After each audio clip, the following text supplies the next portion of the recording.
ನೋಡ್ರಿ ಯಾವ ರೀತಿ ಸೆಟ್ಟಿಂಗ್ ಬಂದಿದೆ ಅಂತ. ಈ ಮಗ ಯಾವ್ದೋ ಗವರ್ನಮೆಂಟ್ ಆಫೀಸಲ್ಲಿ ಕೆಲಸ ಮಾಡೋನಿದ್ದಂಗವನೇ ರೋಲ್ ಕಾಲ್ ತಗೊಂಡು ಕೆಲಸ ಮಾಡ್ಕೊಡ್ತಾ ಇಲ್ಲ. ಇರ್ಲೇ ಅಷ್ಟೇ ಇಷ್ಟ ಥರ ನೀಟಾಗಿ ಕನೆಕ್ಷನ್ ಹಾಕಿದ್ರೆ ಯಾವುದೇ ರೀತಿ ಸಮಸ್ಯೆ ಬರಲ್ಲ. ನೋಡ್ರಿ ಇದು ಮತ್ತೆ ಸಮಸ್ಯೆ ಏನಾಗಿದೆ ಅಂದರೆ ಆಟೋ ಚೆನ್ನಾಗಿದೆ, ಇದು ಇಂಡಿಕೇಟರ್ ರನ್ ಓಕೆ ರನ್ ಆಗುತ್ತೆ. ಮತ್ತು ಇದು 5 HP 6 HP ಮೋಟ್ರು. ಇದು ಏನು ಮಾಡಿದಾರೆ ಅಂದರೆ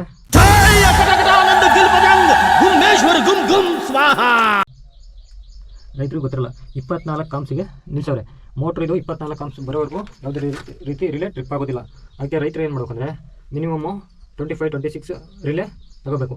ಆ ಥರ ತೊಗೊಂಡ್ರೆ ಇಲ್ಲಾಂದರೆ 22 ಅಂಶಿಂದ ಬರುತ್ತೆ ರಿಲೇ. ಅದು ತೊಗೊಂಡ್ಬಿಟ್ರೆ ಕರೆಕ್ಟಾಗಿ ನೋಡಿರಿ ಒಂದು 16-17 ಅಂಶಿಗೆ ನಿಲ್ಲಿಸಬೇಕು. 17 ಅಂಶ ಅಂತಂದರೆ ಅದು ಆಟೋಮೆಟಿಕ್ಕು ಸ್ಟಾರ್ಟ್ರು ಟ್ರಿಪ್ ಆಗೋ ಥರ.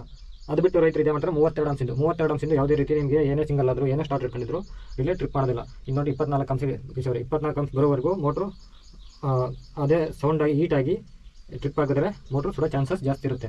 ಹಾಗಾಗಿ ನಾನು ಏನು ಮಾಡ್ತಾ ಇದ್ದೀನಿ ಅಂದರೆ ಇದರಲ್ಲಿ ನಿಮಗೆ ತೋರಿಸ್ತೀನಿ ನೋಡಿರಿ. ಇದು 20ಕ್ಕೆ ಪೂರ್ತಿ ಕಡಿಮೆ ಮಾಡ್ತಾ ಇದ್ದೀನಿ, ಪೂರ್ತಿ ಲಾಸ್ಟ್ ಎಂಡಲ್ಲಿ ನೋಡಿರಿ. ಇದು 16-17 ಅಂಶ ನಿಲ್ಲಿಸಿದ್ರೆ ಚೆನ್ನಾಗಿ ಸಾಕಾಗಿತ್ತು. ಆದರೆ ಇದು 32ರದ್ದು ರಿಲೇ ಹಾಕಿದ್ರಿಂದ ಇದು ಯಾವುದೇ ರೀತಿ ಕೆಲಸ ಮಾಡೋದಿಲ್ಲ. 5 HP ಮೋಟ್ರಿಗೆ ಎಷ್ಟು ಅಂಶದಿಂದ ರಿಲೇ ಹಾಕಬೇಕು ಅಷ್ಟೇ ಅಂಶದಿಂದ ಈಗ 22ರದ್ದು ಹಾಕ್ಬೇಕಿತ್ತು. ಇದಕ್ಕೆ 32ರದ್ದು ಹಾಕೋರೆ.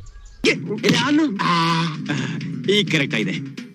ಈಗ ಕ್ಯಾಕತ್ ನನ್ನ ಮಕ್ಕುಗೆ ಗುರು ಬೇಡ ಗುರು, ನೀನ್ ಟೆನ್ಷನ್ ಬೇಡ.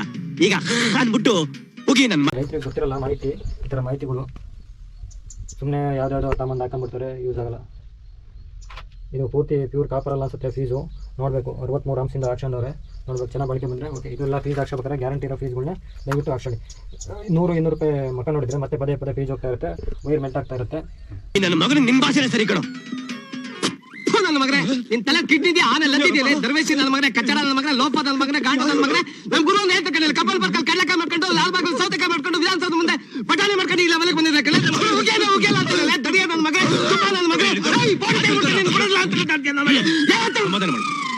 ಸಮಾಧಾನ ಮಾಡ್ಕೋ, ಇಲ್ಲ ಅಂದ್ರೆ ನಿನ್ ಮಕ್ಕೆ ಹೋಗ್ದು ಬಿಡ್ತಾನೆ.